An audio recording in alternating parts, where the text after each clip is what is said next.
This is the Boston Celtics newsfeed for Friday, November 15th, 2019. Reporting from Pittsfield, Massachusetts, I am Mike Walsh for CLNS Media, the leading online provider of audio-video content for the NBA's winningest franchise. The NBA and ESPN may have had a different sort of game in mind when the league schedule came out and the Celtics were visiting the Golden State Warriors on a Friday in mid-November, but what they're going to get is still probably going to draw some eyes. The Kyrie Irvingless Celtics enter tonight's West Coast matchup as the league's top team at 9-1, while the Kevin Durant-less Warriors, mired by injury, are just 2-10. Both these teams lost their superstar to the Brooklyn Nets.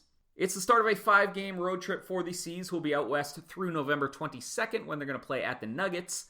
It's the longest swing for the team thus far this season. Unfortunately, the trip doesn't feature a game against the Western Conference leading Lakers. However, Boston will play at Sacramento, Phoenix, and the Clippers before visiting Denver. Tonight's contest set for 10:30 p.m. Eastern, locally on NBC Sports Boston and nationally as part of an ESPN doubleheader. It'll air right after the Jazz and Grizzlies game. The Warriors are, as you probably know by now, without the Splash Brothers. Klay Thompson is going to miss most, if not all, of this year, healing up from a torn ACL, while Steph Curry broke his left hand earlier in the season and is expected to miss a few months. The Warriors are also without Damian Lee and Jacob Evans, while Alen Smailagic and Kevon Looney are doubtful as well. As for the Celtics, Gordon Hayward's going to remain out with that broken left hand. Daniel Tice and Robert Williams are questionable with a sprained finger and sore right ankle respectively. Neither of those guys played in Wednesday's win over Washington.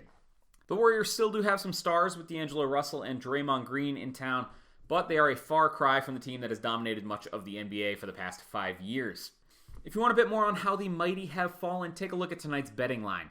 The Celtics are 7.5-point favorites on the road at the Warriors, the over-under set at 225.5.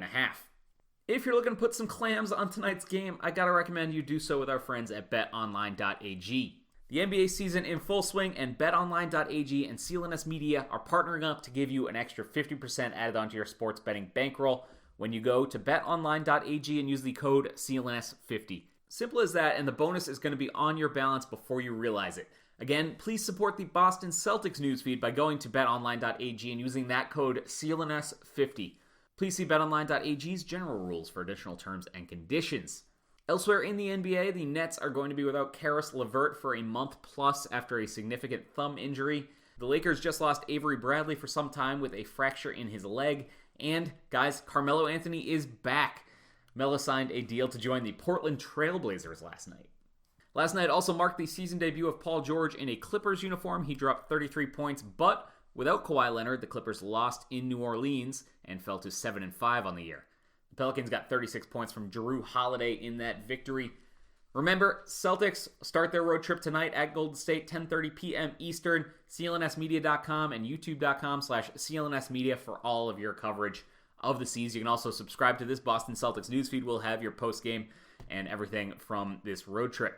We'll be tweeting also from the game at Celtics CLNS, and until next time for the CLNS Media Network, this has been Mike Walsh.